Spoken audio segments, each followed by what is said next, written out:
واجب الاحترام معزز دوستوں، بھائیوں، بزرگوں اور نوجوان ساتھیوں، عید الاضحیٰ قریب ہے۔ جب بھی عید الاضحیٰ کا موقع آتا ہے تو حضرت ابراہیم علیہ السلام، حضرت اسماعیل علیہ السلام اور حضرت اسماعیل علیہ السلام کی والدہ حضرت ہاجر، ان تینوں بزرگوں کی یاد ہمیں تازہ ہو جاتی ہے۔ ابراہیم علیہ السلام کا ذکر خیر تو ہم سنتے ہی رہتے ہیں، اسماعیل علیہ السلام کی قربانیاں بھی ہمارے سامنے بیان ہوتی رہتی ہے۔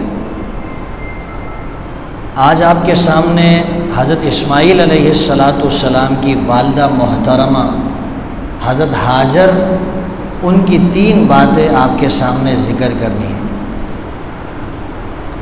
حضرت ابراہیم علیہ السلام کی 2 بیویاں تھیں، ایک کا نام حضرت سارہ ہے اور دوسری بیوی کا نام حضرت ہاجر ہے۔ لوگ اس کو ہاجرہ پڑھتے ہیں، یہ ہاجرہ نہیں ہاجر ہے۔ یہ لفظ کیا ہے؟ ہاجر لفظ ہے، ہاجرہ لفظ نہیں ہے۔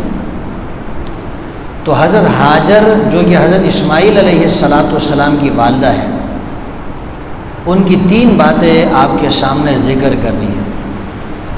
سب سے پہلی بات کہ حضرت ہاجر کے اندر اللہ تعالیٰ نے اپنے خاوند حضرت اسماعیل علیہ السلام کی اطاعت، فرما برداری کا جذبہ رکھا تھا۔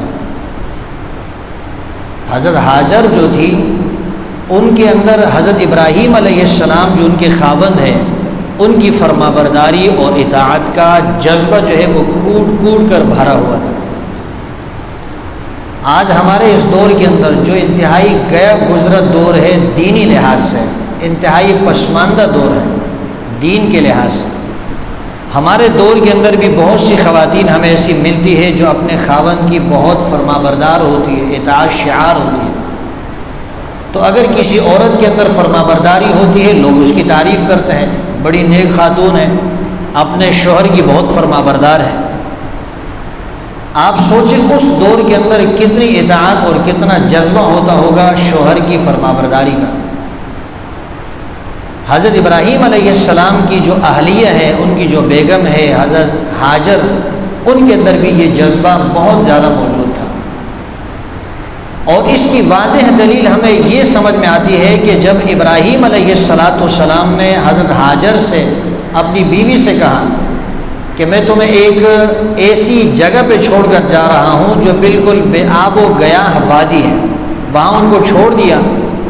وہاں پر نہ آدم ہے، نہ آدم ذات ہے، چٹیل میدان ہے، نہ وہاں پر کوئی پھلدار درخت ہے، نہ وہاں پر کوئی سایہ دار درخت موجود ہے، نہ وہاں پر کھانے کا کوئی انتظام ہے، نہ وہاں کوئی شہر ہے، نہ بازار ہے، کچھ بھی موجود نہیں۔ بس تھوڑا بہت جو کھانا ان کے پاس موجود تھا وہی کھانا ہے، اور اللہ کے سوا وہاں اور کوئی چیز موجود نہیں۔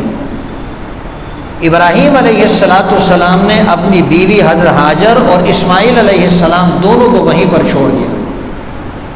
اسماعیل علیہ السلام بیٹے اب اتنے نہیں کہ وہ چل سکے، پھر سکے، ماں کی خدمت کر سکے، وہ تو خود اب شیرخوار بچے ہیں، ماں کا دودھ پینے کے محتاج ہیں۔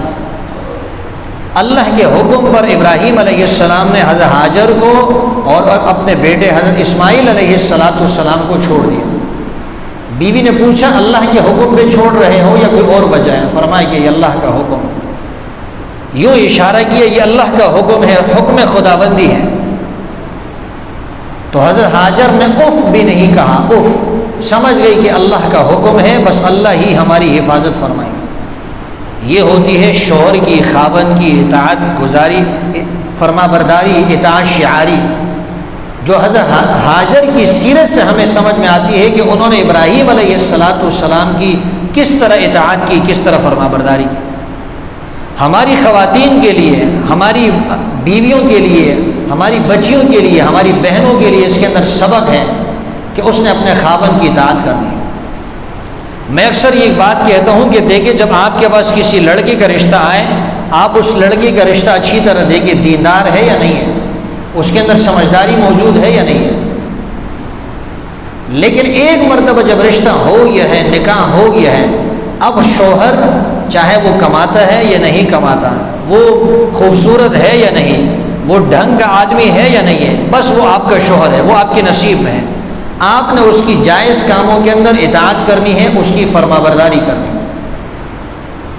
عورت کو جو شوہر نصیب میں مل گیا، چاہے وہ معذور ہو، چاہے اس کا ایک ہاتھ نہ ہو، ایک آنکھ سے معذور ہو، اس کی زبان میں لکنت ہو، اس کا قد پست ہو، قد اس کا لمبا ہو، اس کے جسم کے اندر موٹاپا ہے، کمزوری ہے، وہ کمزور ہے، جیسے بھی شوہر ہے، جب آپ کو شوہر مل گیا وہ آپ کے نصیب کا ہے، بس اسی پر اب صبر کرنا چاہیے۔ اب عورت کو یہ اس بات کی اجازت نہیں کہ بلا وجہ اپنے شوہر سے طلاق کا مطالبہ کرے۔ حدیث میں آتا ہے کہ جو عورت اپنے شوہر سے بغیر کسی معقول عذر کے، بغیر کسی وجہ کے اپنے شوہر سے طلاق کا مطالبہ کرتی ہے، فرمایا اللہ کے رسول نے اس پر جنت کی خوشبو بھی حرام ہے۔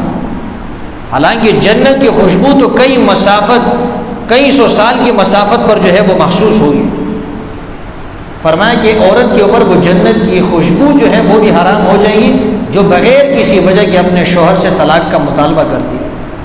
آج آپ کچہریوں میں چلے جائیں، کورٹ چلے جائیں، ہر دوسری عورت اپنے شوہر سے طلاق کا مطالبہ کر رہی ہے، خلا کا مطالبہ کر رہی ہے، اور خلا کی ڈگریاں ہیں جو ہمارے کورٹس وہ جاری کر رہے ہیں۔ ایک دو پیشیوں پر جو ہے وہ خلا کی ڈگری جاری کر دی جاتی ہے، چاہے لڑکے کے اندر قصور ہو یا نہ ہو، لڑکا قصوروار ہو یا نہ ہو، اس کو خلا جو ہے وہ اس کے ہاتھ پہ تھما دیا، اس لڑکی کو تھما دیا جاتا ہے۔ شوہر چاہتا ہے کہ اس کو میں اپنے پاس رکھوں، اس کے اخراجات برداشت کروں، اس کے حقوق ادا کروں، لیکن کورٹ کے اندر چونکہ فیصلہ چلا گیا ہے، لڑکا وہاں حاضر نہیں ہوا، لڑکا یہ سمجھتا ہے میں کورٹ جاؤں گا میرے خلاف فیصلہ ہوگا۔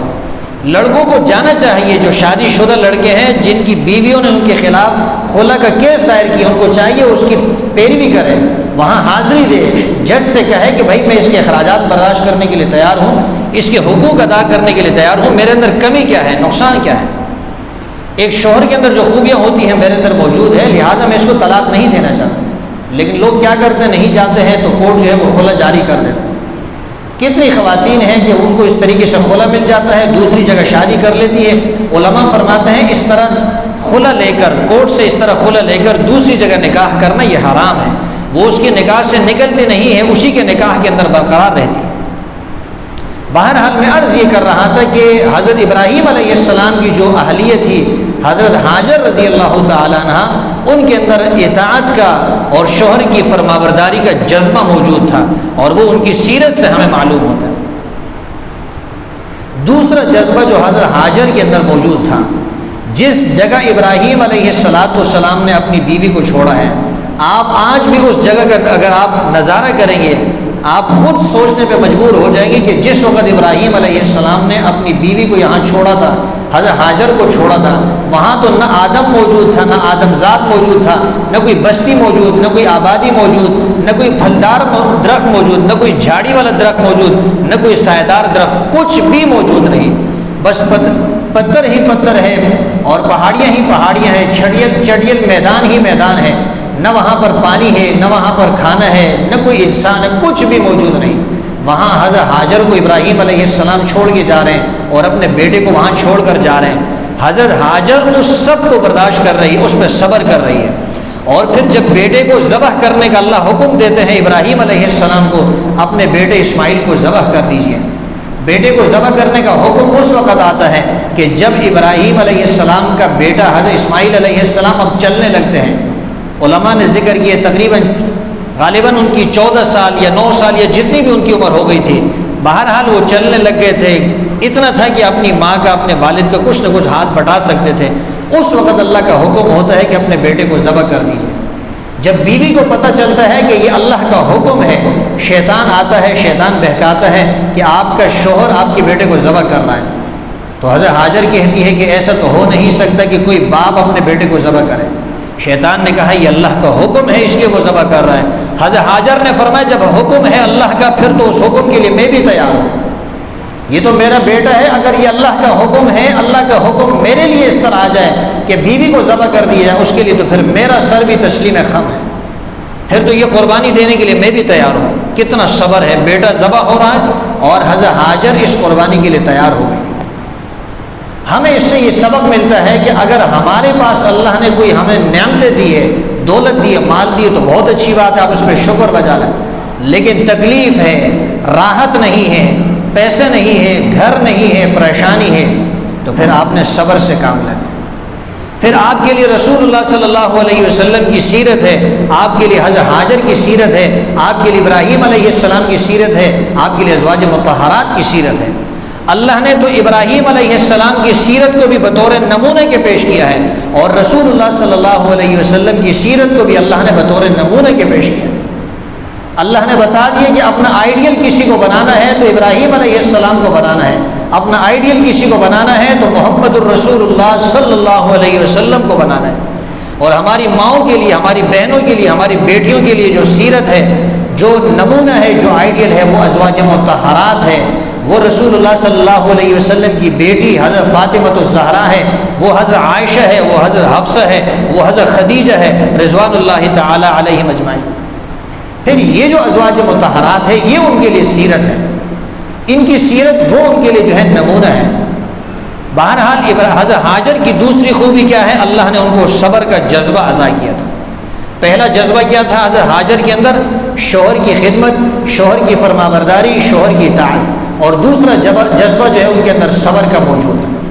اور تیسرا جذبہ حضرت ابراہیم علیہ السلام کی بیگم، ان کی اہلیہ حضرت ہاجر کے اندر جو موجود ہے، وہ ہے اپنی اولاد کی تربیت کا۔ کہتے ہیں کہ جب کسی عورت کی شادی ہو جاتی ہے تو اس کی توجہ کا جو مرکز ہوتا ہے، اس کی محبت کا جو مرکز ہوتا ہے، اس کا شوہر ہوتا ہے۔ پھر کسی خاتون کی ساری محبت وہ اس کے شوہر کی طرف چلی جاتی ہے، پھر وہ اپنی ماں کو بھی چھوڑ دیتی ہے، اپنے باپ کو بھی چھوڑ دیتی ہے، اپنی بہنوں کو بھی چھوڑ دیتی ہے، اپنے بھائیوں کو بھی چھوڑ دیتی ہے۔ اس کی توجہ کا سارا کا مرکز کون بن جاتا ہے؟ اس کا شوہر بن جاتا ہے۔ اور جب کچھ عرصے کے بعد اللہ تعالیٰ اولاد کی نعمت اس کو دیتا ہے تو پھر اس عورت کی جو محبت ہوتی ہے وہ دو حصوں میں تقسیم ہو جاتی ہے۔ ایک حصہ اس کی محبت کا وہ شوہر کی طرف چلا جاتا ہے، اور ایک حصہ محبت کا جو ہے وہ اس کی اولاد کی طرف چلا جاتا ہے۔ حضرت اسماعیل علیہ السلام پیدا ہوئے، ابراہیم علیہ السلام نے ایک چٹیل میدان کے اندر، جنگل کے اندر ان کو چھوڑ دیا۔ اب کھانا جو کچھ تھا وہ ختم ہو گیا۔ حضرت ہاجر جو ہے وہ دیکھتی ہے کہ اسماعیل علیہ السلام چھوٹے سے ہیں، ننھے منھے بچے ہیں، شیرخوار ہیں، ان کو دودھ نہیں مل رہا، ان کو بھوک لگی ہے، اور بھوک کی شدت کی وجہ سے وہ رو رہے ہیں۔ آپ سوچیں جب اولاد کو تکلیف ہوتی ہے، اولاد کو بھوک لگتی ہے، ماں باپ کس طرح وہ تڑپ اٹھتے ہیں، کتنی تکلیف ہوتی ہے ماں باپ کو۔ کتنے ماں باپ کو ہم نے اپنی آنکھوں سے دیکھا ہے، خود بھوک پیاس ہوتی ہے، اپنی اولاد کو کھلاتے ہیں، اولاد جب کھا رہی ہوتی ہے، والدین کی آنکھوں میں آنسو آ رہے ہوتے ہیں اور خوش ہوتے ہیں، ہنسی آتی ہے، خود اپنے پیٹ میں جو ہے کچھ نہیں، پیٹ خالی ہے، بھوک لگی، اولاد کھا رہی ہے، ان کو خوشی ہوتی ہے۔ تو حضرت ہاجر کو تکلیف ہوئی، پریشانی ہوئی، صفا سے انہوں نے دوڑنا شروع کیا دوسری پہاڑی کی طرف جس کو مروہ کہا جاتا ہے۔ وہاں پہنچی، پانی موجود نہیں، کھانا موجود نہیں، نہ انسان ہے، نہ آدم ہے، نہ آدم زاد ہے، کچھ موجود نہیں۔ پھر مروہ سے صفا کی طرف دوسری دوڑ لگاتی ہے، یہاں آتی ہے، یہاں بھی کچھ موجود نہیں، پھر جاتی ہے کس کی طرف؟ مروہ کی طرف، پھر آتی ہے صفا کی طرف، 7 چکر پورے کرتی ہے، 7 چکر۔ حالانکہ 2 چکروں میں بات سمجھ میں آ گئی کہ نہ وہاں پر کچھ ہے نہ یہاں پر کچھ ہے، لیکن ماں ہے، ماں کو تڑپ ہوتی ہے، اولاد کی تکلیف جو ہے وہ برداشت نہیں ہوتی۔ پورے 7 چکر لگائے، 7واں چکر پورے کیا، کیا دیکھتے ہیں؟ اسماعیل علیہ السلام اپنی ایڑی کو رگڑ لگا رہے ہیں، ان کی ایڑی کی رگڑ کی وجہ سے وہاں سے اللہ تعالیٰ نے پانی کا چشمہ جاری کر دیا۔ پانی کا چشمہ جاری ہوتا ہے، حضرت ہاجر جو ہے اس پانی کو دیکھتی ہے، یہ پانی وہ پانی ہے جس کو ہم زمزم کہتے ہیں، اور یہ دنیا کے پانیوں میں سے سب سے قیمتی، مقدس اور ہمارے لیے سب سے قابل احترام پانی ہے۔